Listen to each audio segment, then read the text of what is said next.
Hey, what's up, guys? Welcome to another episode of According to Kaz Queen. And as always, I'm Kaz. And I'm Queen. We want to welcome you guys out to this little podcast of ours. This is a show where you're trying to fill me up. And? Okay.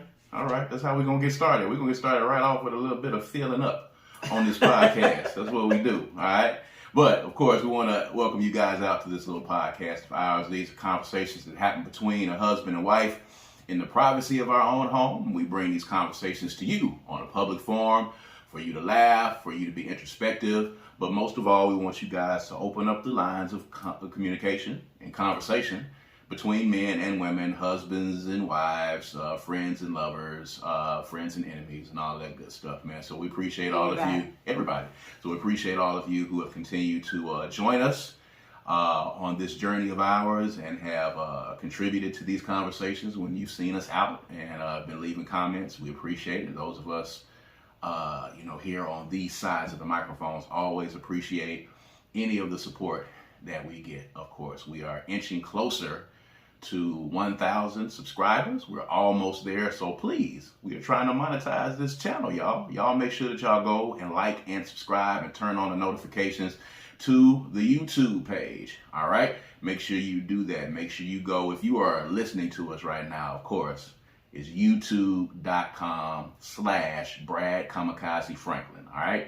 youtube.com/Brad Kamikaze Franklin. If you're watching us on YouTube, you already know the drill. Boom. Right there. Make sure you go there.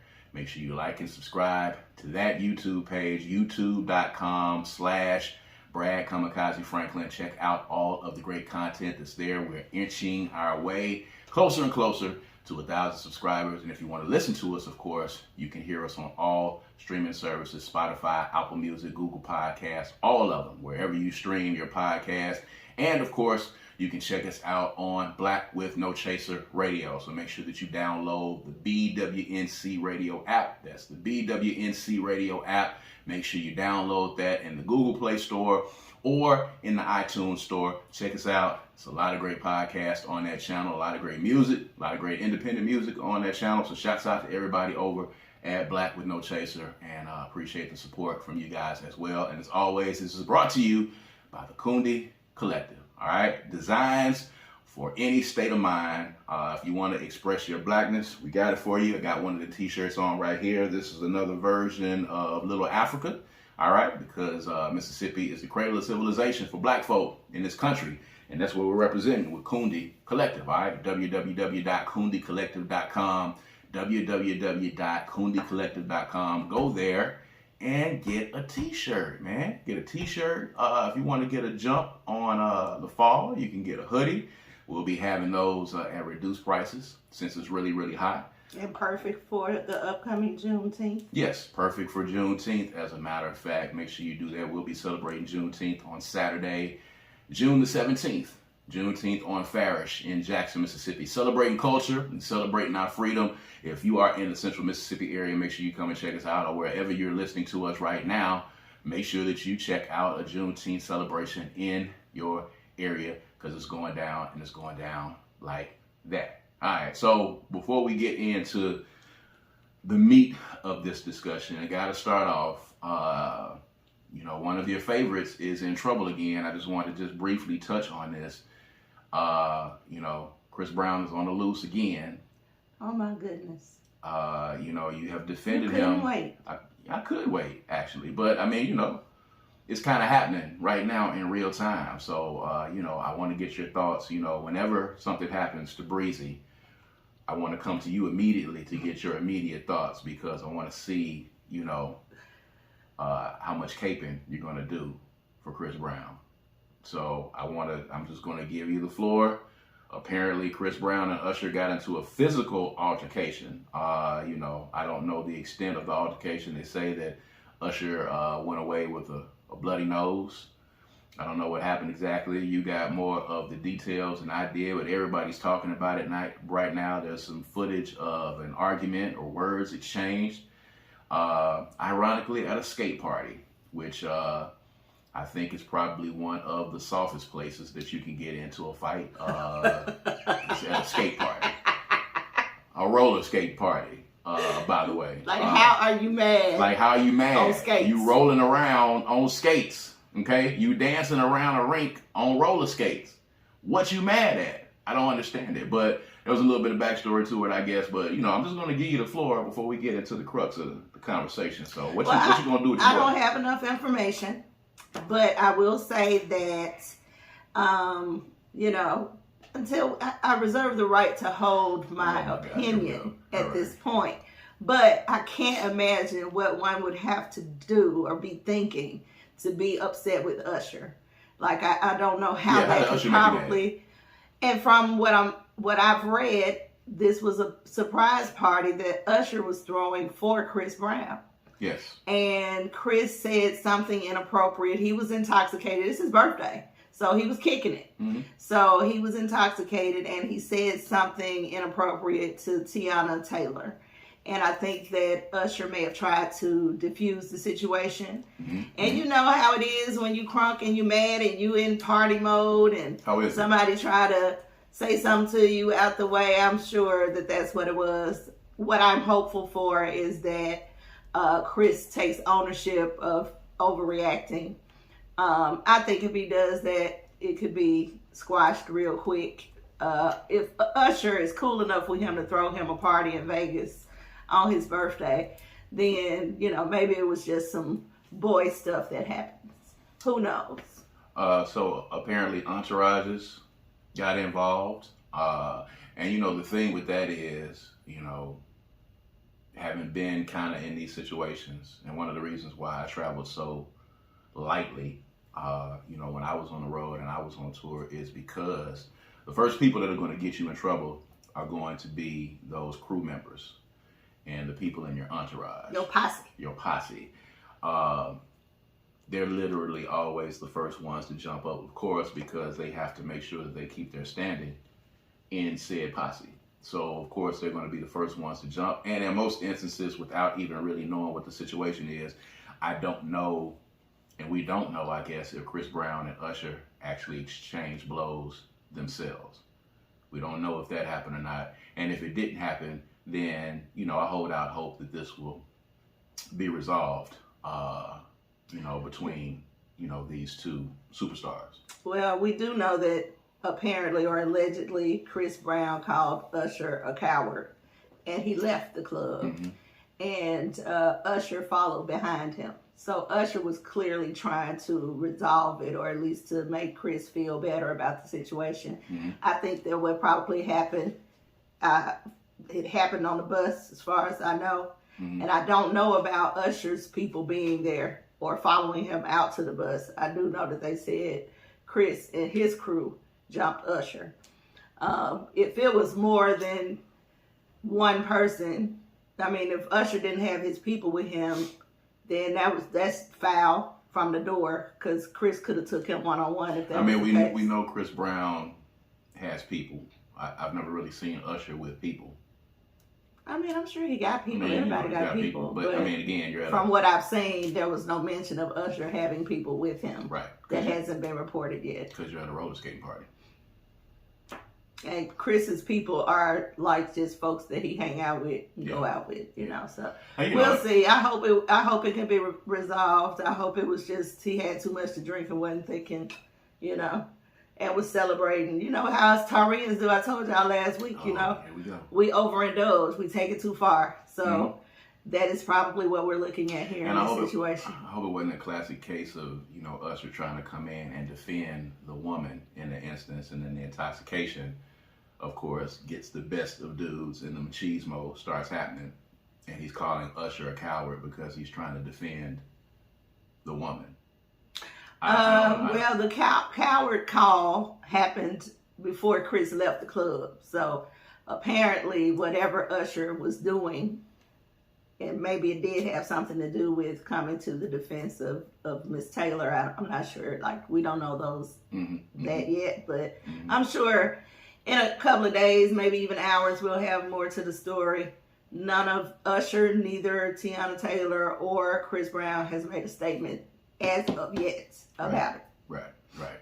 So, I'm pretty sure, as we speak right now, as this podcast is going on, somebody said something somewhere, and we'll look for it. But everybody's been talking about it. It was coming across our timeline, and you being a really big Chris Brown fan.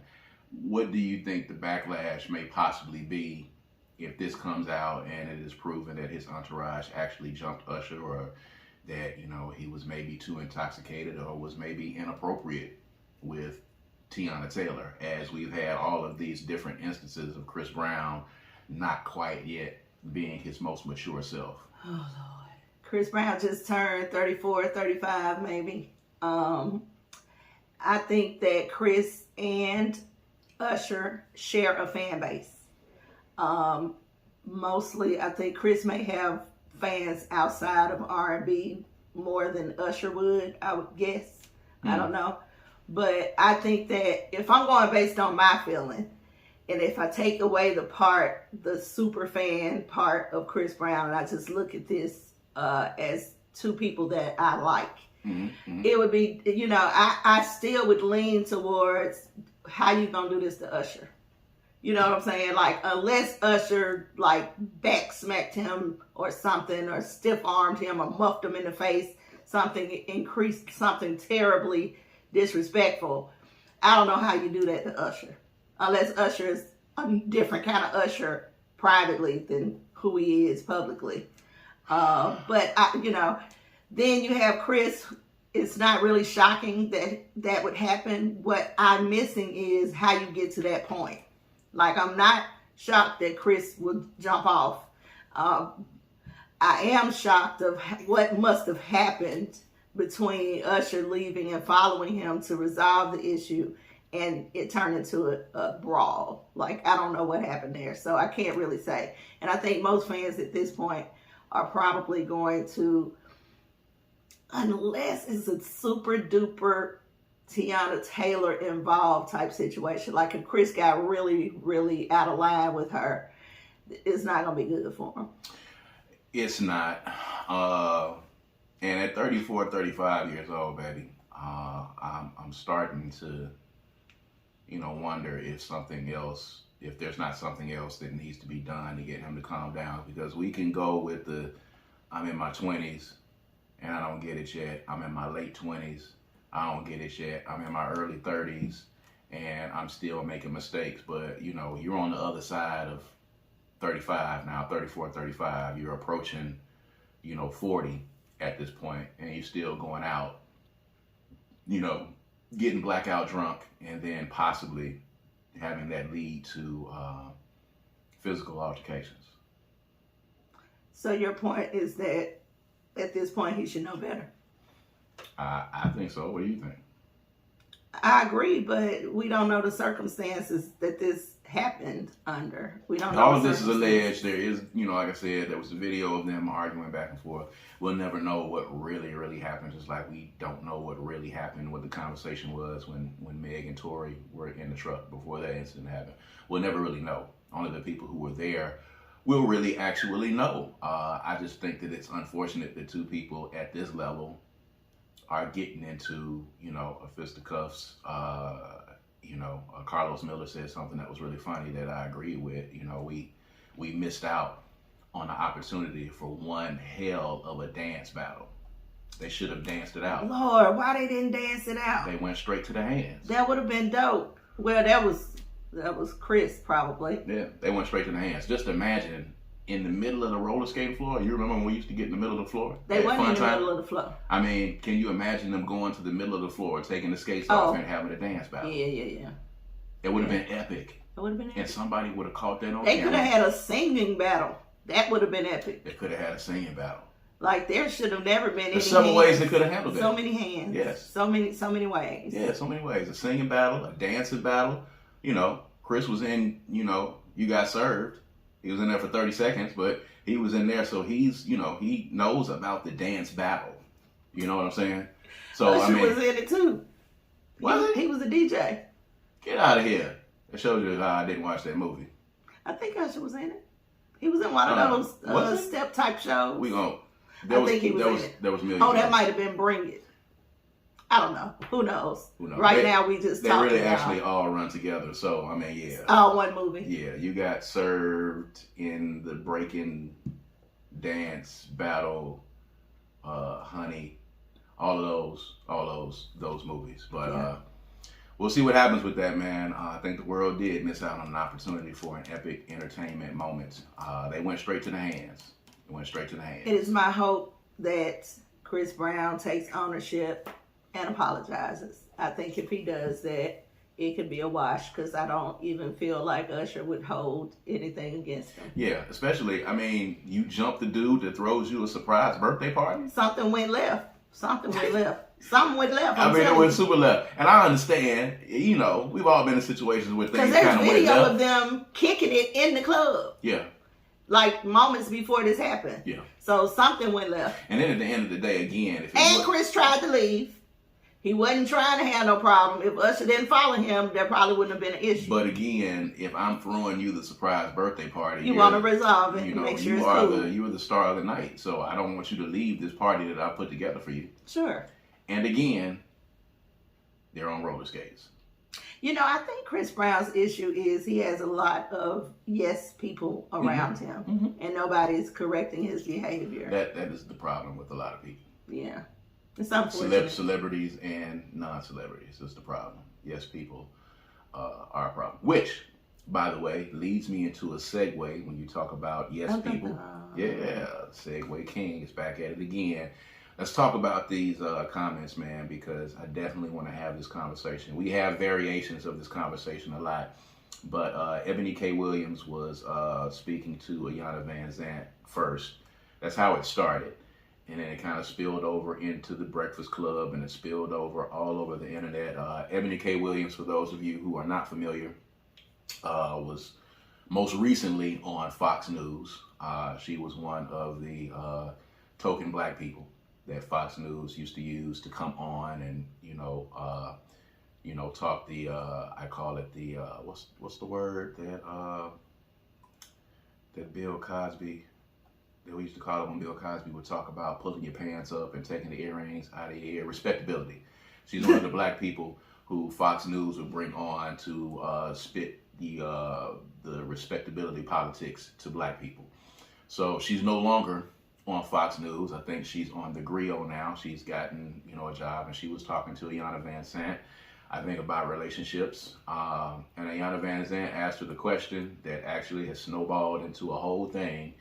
And she asked Eboni K Williams if she would date a bus driver. And, Eboni K Williams responded that, well, if he owned the bus, I would date him. And then this turned into a whole conversation about what is an average career, what is being mediocre, are we not pushing our black men and our black people to be exceptional? Why are we pushing them to drive the bus?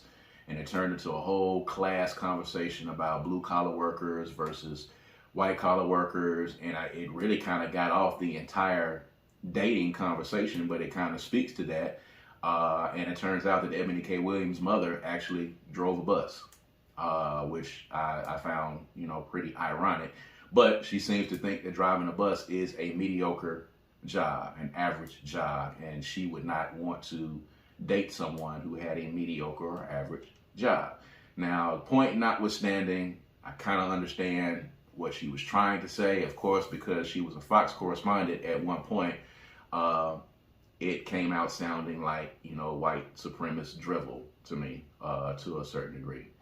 Not to the highest level of drivel, but it had a twinge of the respectability politics in it about, wanting our kids and our black men and our black women to strive for more in the world. And for you to date and want to date someone that is striving for something more in the world. And then it kind of stumbled into the Breakfast Club, and her and Envy went back and forth, and he was really salty.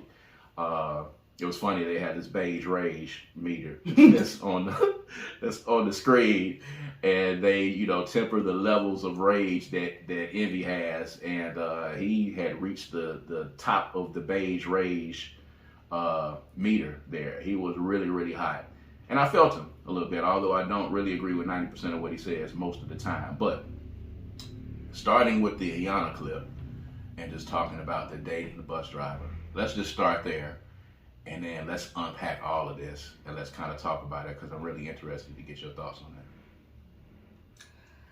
I think that Ebony's take is, it's respectable. I mean, there are people who have that opinion, just like people share Iyanla's opinion. Mm-hmm. It's subjective. It's based on your own life experience. It's based on your idea of what you want in your life. Mm-hmm. I think the reason why she came off so offensively is because she was speaking defensively. So I think that's why she sounded so passionate about it. I think if she had made this statement blanketly without being in defense of herself and her response to Iyanla, it would have come across a little bit differently.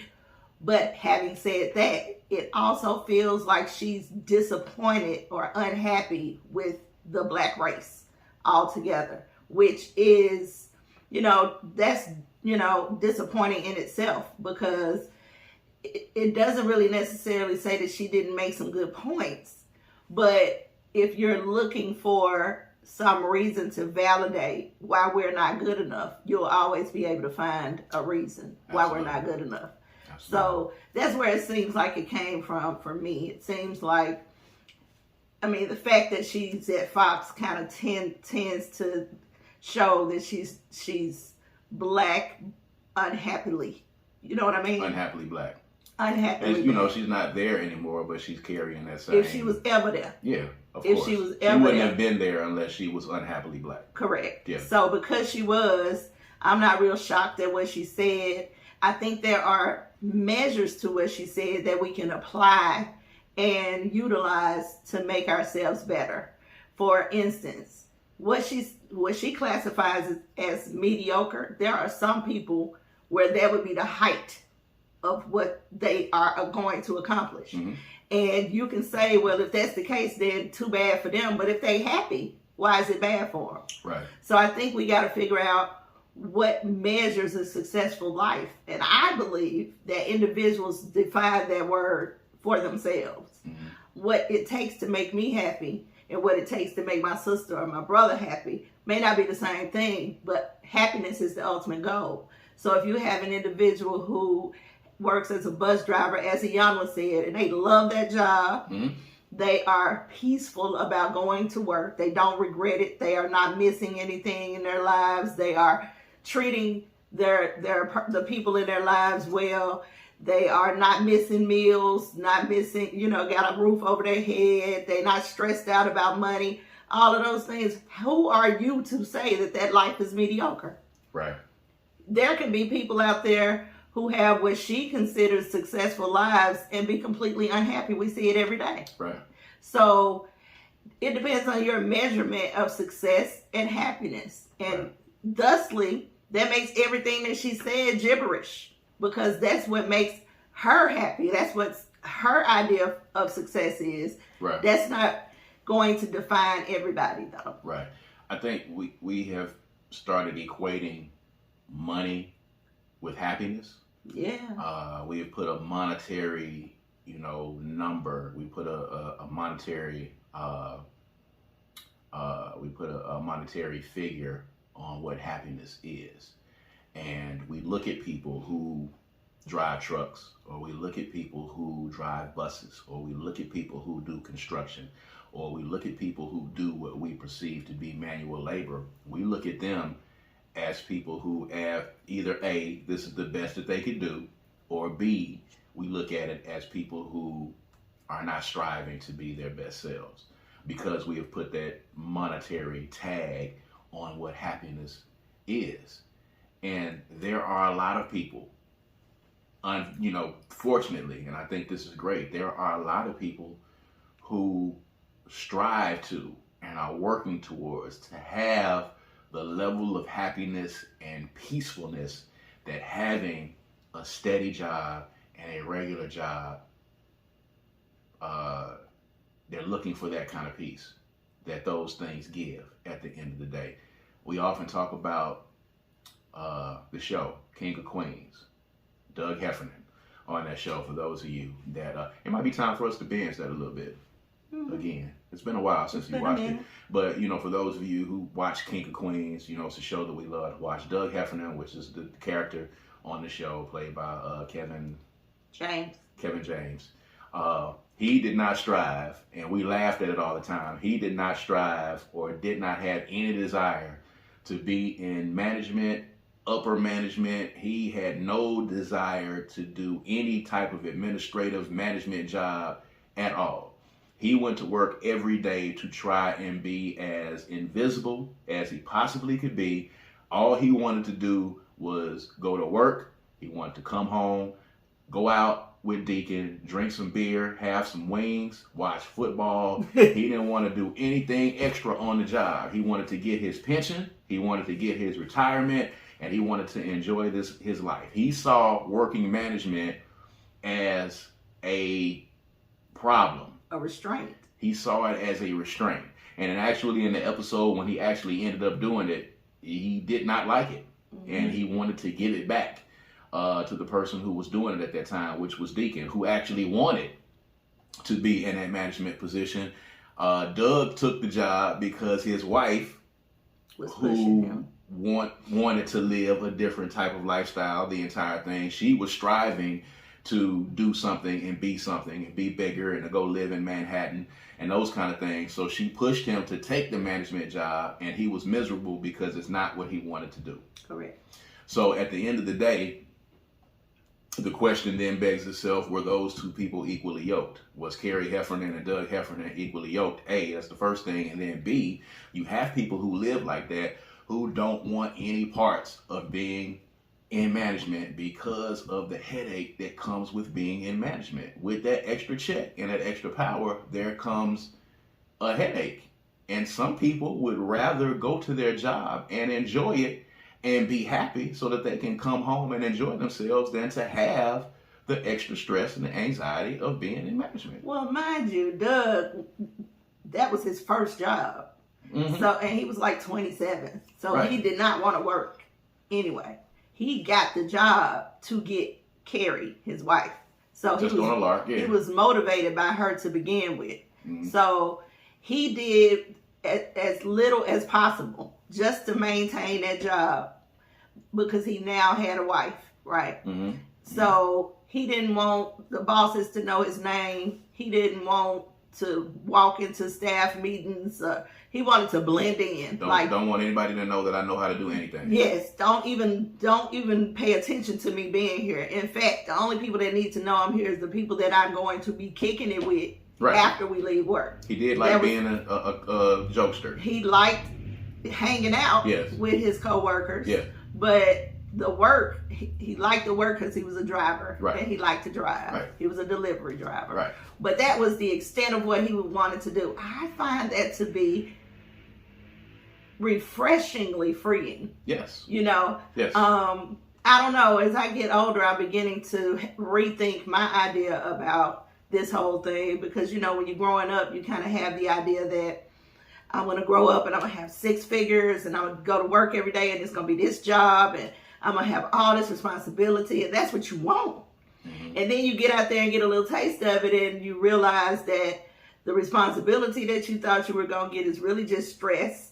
And there's still another boss and still another boss and still another boss. So the more you climb, the more thick you get into systems, whether you agree with them or not. Right. And so ultimately, I've gotten to the point now where I can understand why somebody would want to be a Doug, who would want to just be free as long as I'm not missing anything. Like if the bills are paid and wife is happy and children are getting what they need, got a car to drive, life is comfortable. I just want to have comfort, That's all. I don't need to be rich. And I know there are people looking at this right now going, girl, give me the bag, give me the bag, give me the bag. You can't take it with you. I'm on the other side of this thing now. I'm working on trying to have stuff that'll give me paradise forever. Not just stuff here on this side. So for me, those things are peace, serenity, tranquility, happiness, joyfulness, those type of things. You can't pay for them.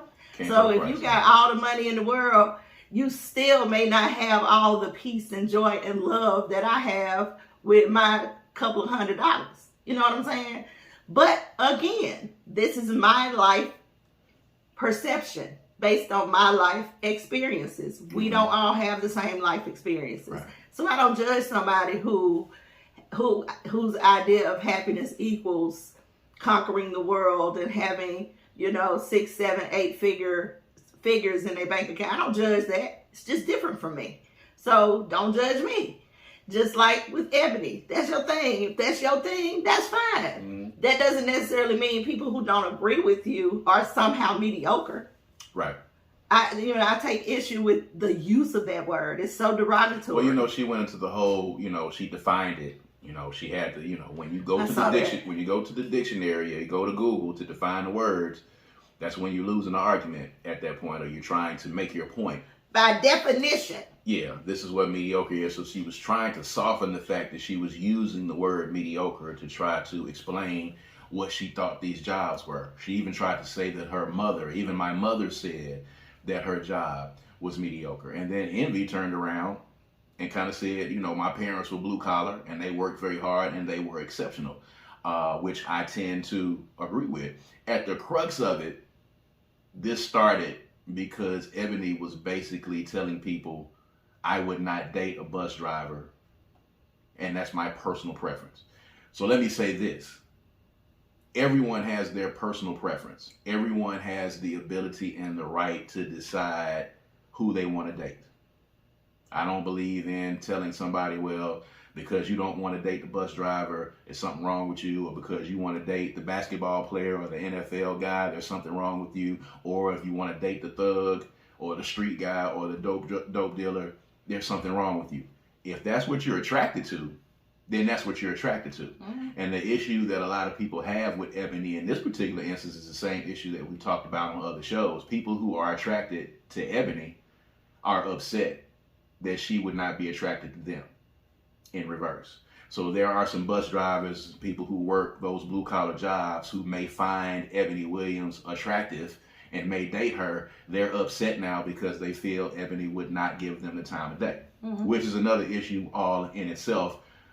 You need to stop trying to date the people who don't want to date you and date the people who want to date you, if that makes sense. Mm-hmm. At the end of the day, I think a lot of this comes from people liking and being attracted to people or the types of people that are not attracted back to them. Because Eboni K Williams does not want to date a bus driver. That's her personal choice. She has the right to not want to date a bus driver. But guess what? If you're a bus driver, then you already know right off the top, Eboni K Williams is not somebody that I need to try to meet out somewhere and to try to take out. That's not her fault. Everybody has a right to their preference. So what people need to understand is you need to find the people that are going to be attracted to you, and you work that out. Well, I say this too. You got to also be very cautious when you put those I will and I won't on your dating stamps. I said Absolutely. After my last relationship that I would never date another musician. And I married one, and I'm going to be with him for the rest of my life. So, Put that thing on you just... Put it on you. You better be careful about that, because you might be knocking your blessings right out of your hands when you put all these stipulations on what you will and won't do. So be very careful. And those things, that list begins to shorten the older that you get. Trust me. Okay? So, I was marveling the other day. I put a post up about the fact that, most of these excerpts that I see from these podcasts that I see on social media that have people all up in arms with these panels and these people talking about dating and talking about who, what men should do, what women should do, they're all from people who are in their 20s or their early 30s. They're all kids compared to us, by the way. And that's fine for 20-year-old, 20-somethings to have podcasts, and early 30s to have, because you're 20, you're 30, you want to hear from somebody in your age group. But there are a lot of people who are older than those folks who jump in the comments and jump in those conversations. You got to understand the life experiences are much different. Absolutely. And when you're 20, your list is going to be a lot longer because your options are a lot longer. Absolutely. As you get older, those options are going to begin to shrink. And when you get older, you have to figure out that, at some point, you're going to be looking around and nobody's going to be there with you. Mm-hmm. And you can say all you want to, I don't care, I'd rather be by myself than to be here, and I'd rather be alone than to be here. But I'm telling you, when you 50-something years old, and that's not old, mm-hmm. but when you get into your 50s and you realize that you have a lot less life ahead of you than you have behind you, your thought process is going to be different on that. It's going to be much different. It should be. It should be different. You should have a different outlook on things, because you and I were talking about it, and I said, one of the reasons why, we have learned to communicate and we fight so vigorously to make sure that we stay on the same page. I see what's happening in the dating pool these days. You see what's happening in the dating pool. You go out with your girlfriends all the time, and a lot of them are single. And I go out, with guys here and there, and a lot of them are single. And we read these posts on Facebook, and the dating pool has pee in it, and some shit. Like somebody's took a shit in the dating pool. It's terrible. Pool. It's the pee pool, and it's terrible. I could not imagine having to be out there. Anybody my age right now that's kind of like out there trying to date, I can't imagine trying to date in this climate. With people watching what they watch on social media and watching these 25-year-olds tell you that, your first date has to be a $200 date, and the person that I date has to make this amount of money, and the woman has to cook and clean and do this. Like, the stuff that I hear from 20-somethings on these podcasts, it blows my mind, because I can tell that they have absolutely not lived and not been married. Yeah. And unfortunately, a lot of them are going to get to a certain age and they're not going to have anybody. And I'm going to tell you, at the end of the day, you can be broke. You can get to 65, 70 years old, and you can say, I would rather have a pocket full of money or a bank full of money or a bag. Well, I'm going to tell you, when you get to 65, 70 years old, what you're going to be more concerned with is if you got somebody next to you that's going to be enjoying the rest of those days with you at that point. That's going to be the most important thing, really, at the end of the day. So, at one point, money is important, but when you get to be 65, 70 years old, it might not be that important. So for Eboni K Williams, you don't like the bus driver, that's cool. But at the end of the day, that bus driver has benefits. He's got health insurance. Got life insurance. He's got a steady job that he likes to go to every day. Time. And he's got time, because he's going to stop driving that bus at some point, and he's going to be able to put that time into you. Now, are you going to be able to fly to Aruba every day? Are you going to be able to have that Balenciaga bag that you want? Maybe not. But then you have to decide at what point what's important to you. And then why is that so significant? How do you pick your partner based on the need to purchase items? And that's what they're doing these days. I want to live comfortably. I want to have this kind of house. I still am trying to get to the house I want. Right. I want a certain kind of house. I want a certain kind of car. I still don't have them. But that does not in any way, shape, or form make me say, okay, I don't want this man because he can't afford this, or he ain't making this for me. Those two things don't have nothing to do with each other. In fact, I feel like it's my responsibility. If I want it, then I can get it. Mm-hmm. Instead of saying, I need a man that's gonna give it to me. Right. Like, that's just, I don't know. Maybe I'm old school in my thinking process. You're older and you're more mature, and you've been married for some years, you're a mother, you have a wealth of life experiences. You just had, your birthday a few days ago. I'm now in my 50s now, and I, just getting to the point where I'm able to say that out loud and be cool with saying it out loud. I'm 52 years old, and now for me, what's most important is not leaving this planet and not getting old and not having my wife with me. That's the most important thing. When you're 20, it may be more important to think about your finances and what's happening. Sure, they are building. Yeah, so when you're in your 20s and your early 30s,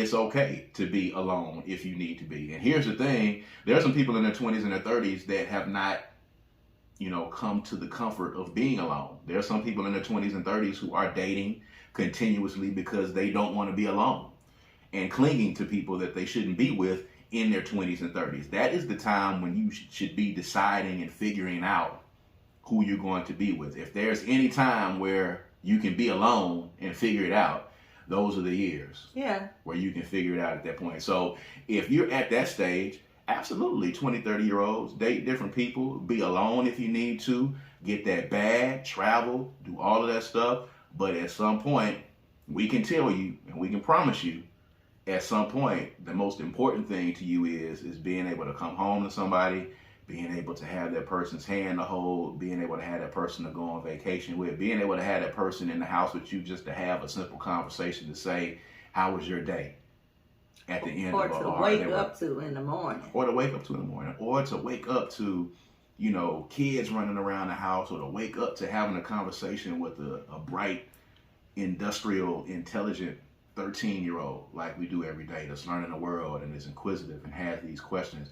I wouldn't want anything else in the world. I wouldn't want to be anyplace else in the world. But that's just us. Yes, that's just us. And we figured that out over time. So you have to figure that out for yourself. I do. And figure out what's right for you. It may not be this, but yes, you gotta take the time to figure out what is right for you. So, and that's, again, that's why we work so vigorously at it, because I can't imagine being in my late 50s and my 60s. It's a nightmare almost.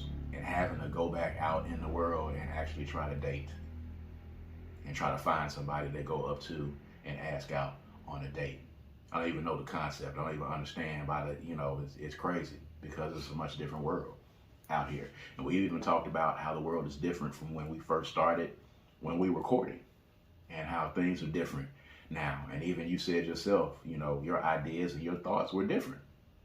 You dated different people because you were looking for different things, and it all led us back to each other at the end of the day. So there were people in between where detours could have been taken had you said to yourself, I want to marry somebody who has got money. I want to marry somebody with some money. Or do I marry somebody, for love at the end of the day? What was that we were watching earlier? Jamie Foxx. Yeah. When Jamie Foxx was trying to get Fancy, and Fancy was dating Silas, the doctor, and she ended up with Jamie. And my wife again was like, she's going to choose Jamie. I got to tell y'all folks now, week after week, there's these instances where my wife is really down on the underdog, the guy that the woman really loves, in favor of the guy with that money. And if I didn't know my wife, I would say to myself, like, what is she trying to tell me at the end of the day? Well, to be honest with you, there are different places that you are in your life at certain times. You have different perspectives. Mm-hmm. I mean, Fancy and them were younger too. Yes, they were younger. And at that point, like with Hillary and Jazz. I keep wanting to call him Carlton.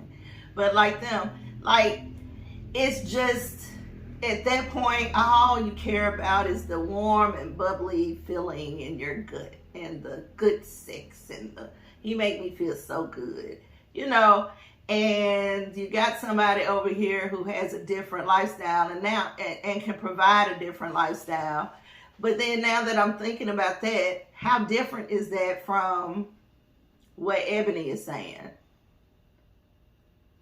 Not any different. Because again, it's a dating preference. I don't know. I think the difference is that these people, Jamie and Fancy and Jazz and Hillary, don't have the life experience to make the measurement correctly. So that's my point. Like, now that I'm older, looking back at it, I probably would have been them and chosen love. You know what I'm saying? But looking back at it, if I was 25, 28, 30 years old and knew better, I would understand that love can grow. Love is one of those things that, as long as admiration and respect are there, love will grow. If you put in the effort to allow it, if you open yourself up to it, it will grow. But if you, it's not as easy to go from nothing to something in this country. It's not as easy unless you like a rapper or something like that. Well, I think too, that was Eboni K Williams' point. You know, she made a mistake by using the words mediocre and average. She was defensive. She got into a defensive mode. She pissed a lot of people off. Now, granted, I think some of it was trolling because, you know, she has really upped her social media presence since then and has been on several interviews. And since she left Fox, she has not gotten nearly this much attention. I didn't even know who she was. Yeah, so there's that piece. She makes a point for black folk striving for excellence. I think, unfortunately, she's trying to make it as if black folk are right now not striving for excellence, and that's not something that we're doing. She's trying to make it like we need to start doing it, and I believe that every day black folk are striving for excellence. I don't think that that is our problem. My problem with her statement is that she's deciding the definition of excellence. Right. You don't get to tell me what excellence is. And she's basing it on career and money and salary. Correct. Right. I wouldn't base my definition of excellence or happiness or success on career at all. But there was a time in my life where I would have. Okay.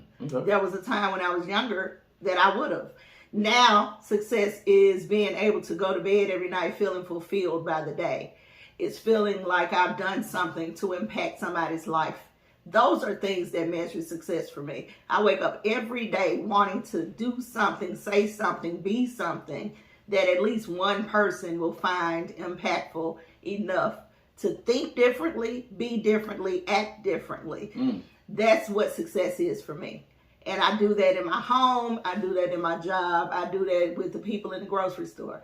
Even if it's nothing but saying hello and smiling to somebody, I'm hopeful that they can go home and remember, she smiled at me. That was nice. That made me feel good. That, to me, is a successful life. There was a time, though, where success would have been measured by what I drove, where I lived, who I dated, you know, that type of thing. But it's just, you know, the life's journey. That's how we end up. And I pay attention. A lot of people are not paying attention to their journeys and kind of get lost in the shuffle. One might argue that that's what's happened to Miss Williams. And I would agree. You know, it's to each his own at the end of the day, and everybody's going to have their opinion on it. And there are a lot of people who jumped in and was like, okay, well, I can understand what she's saying. I can understand what she's saying again. You know, strive for excellence. You know, see, I don't know any situation where somebody is telling a kid that C's and D's are okay. You may feel like C's and D's. Oh, they are. You think so? Sure. If they was making F's, we'll take a C. Yes. Yes. The vast majority of people that I know, you get a C or a D, they understand that that means mid-range. You may have a student who was an F student and a failing student, and this for them may be a huge jump up. That's basically an A. It's basically an A. Now, that's striving for excellence. That you're striving towards excellence. You need a midway point that's there. You know, we talked about this. I was not allowed to bring C's and D's into my household. Wasn't. If I got a C in something, there was going to be a problem. Yeah, same. So, you know, I brought A's and B's home. I was an honor roll and a high honor roll student all the way up through college. And graduating cum laude, like, it was instilled in me that a C was unacceptable. So I was not striving for it. I was striving for at least a B until I got, of course, being terrible at math, like I am, college algebra. You know, I struggled and worked hard to get that D, because that D, ladies and gentlemen, was going to be the best that I was going to get in college algebra. It wasn't my thing. And I was a mass communications major, so that was the last, you know, college algebra was the last math I was going to have to take, you know, the spring semester of my freshman year. So I just need to get past this shit. All I need to do is just get this D. Let me get this D, and I don't have to see another damn algebraic equation again in my life. And I haven't, for that matter. So, you know, having a conversation with a 13-year-old who's already saying to me, Daddy, I'm not going to be using this when I grow up. And my response is, technically, ma'am, you're not. Maybe. Maybe you will. Maybe you won't. But for now, it's the requirement for you to get to the point where you can say, I don't want to take this anymore. You're going to take it and you're going to do well until you get to college and or whatever point that you don't have to take math anymore. And then you won't have to take math ever again. You'll be able to take all the stuff that you like to take and you'll be able to work towards whatever degree it is that you want to work to. But you have to work up to that point. But, I say that to say that, people like Eboni K Williams, love to do the respectability politics about black folk and tell black folk what they're doing wrong. And I'm just telling people the truth. And I'm giving them the hard truth. And I'm saying things that people don't want to hear. And it's going to go down harshly. But, I want to be truthful with the people. Well, the truth is that, even at our best, even when we're at our most excellent, we're still up against a system that is put in place to still try to tell us and impress upon us that we are still second-class citizens. The saying that you have to be twice as good to go half as far, that is a real thing for black folk. And yes, there are issues within our community, but there's also the issue of disparities and inadequacies and inequalities that still exist in our nation and in our country right now. Yes, we are dealing with a government who has treated us with benign neglect over the years. So yes, we still have to talk about those vestiges that are still in place. When you're talking about black people not wanting to be excellent, I don't see that to be the case. I see excellent black people every day, but I also see excellent black people that are juxtaposed up against a system that is still put in place to try to oppress that excellence. When we watch mediocre and average white people get promotions, get jobs, get political offices every day, being mediocre and average, themselves being C students.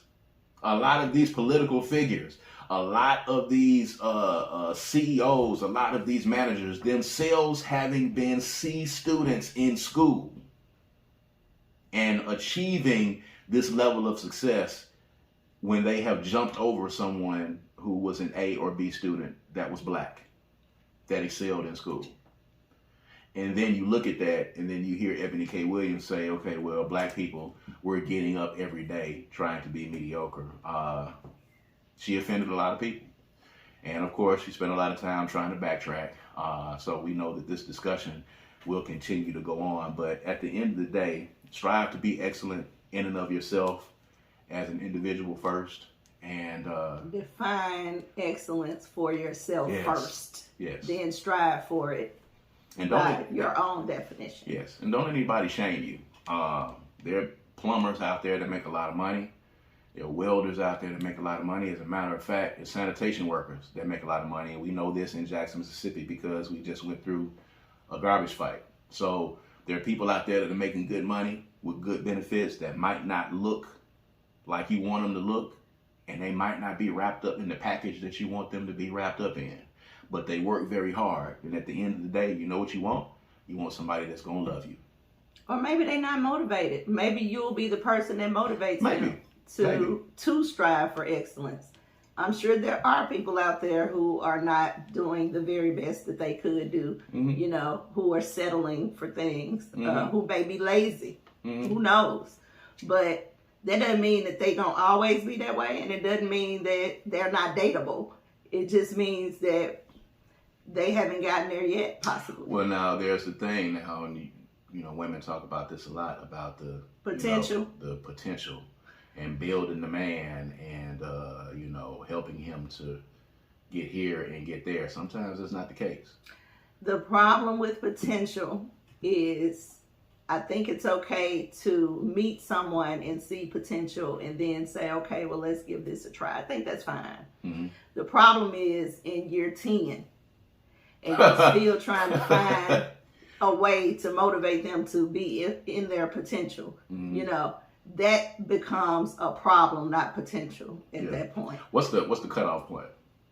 It's different for each individual. Mm-hmm. When a woman is with a man or a man with a woman, when you're in a relationship and you cannot find or you don't see any glimpses of him getting closer to the potential, that means that what you deemed as potential could have been incorrect.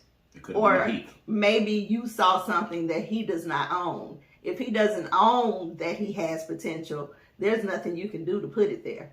You know what I mean? Yeah. But if he knows that he has potential and you came into his life at a time where he's working to get towards it, or you got to be a motivating factor for him, you'll be able to see that clearly. You'll see the growth continuously get there. But if it ain't no growth, in a year, 2 years, you ain't seeing nothing. Everything's still the same. There's no conversation, no plan, no savings, no nothing. That's not a potential, boo. That's a problem. Got to get out of there. Yeah. And it's okay to be alone for a while if that's the case. Yeah. When you're young. So hopefully you will be blessed to be able to find that person for you so that you don't have to go through. If y'all been together for 10 years and you still talking about, I know he gonna do it. He gonna do it one day. He gonna do it. Might not be what he wants. Exactly. And if that's the case, his potential don't matter. There it is. So on that note, we're going to get out of here. We appreciate you guys for tuning in with us. Make sure that you're following us on all social media platforms. Of course, we're on Facebook, According to Kaz Queen. We're on Twitter, Kaz Queen. We're on Instagram, Kaz Queen. Make sure you follow us. Like those pages, follow those pages. You'll be able to see clips from the show there. Make sure that you're subscribing to the YouTube page. And if you got anything that you want to hear us talk about, just inbox us on one of those pages, DM us, or comment on YouTube or under the videos on our Facebook page as well. We welcome all critiques and suggestions and comments to all of the stuff that we talk about. These, again, are conversations that happen between a husband and wife in the privacy of our own home. We just bring to you guys. We just sitting up here just talking like we do. All right? So y'all make sure y'all continue to stick with us, man. We appreciate y'all for continuing to grow with us as we grow on this journey. So as always, I'm Kaz. And I'm Queen. And we'll see you guys next time. All right? Peace and power. Peace.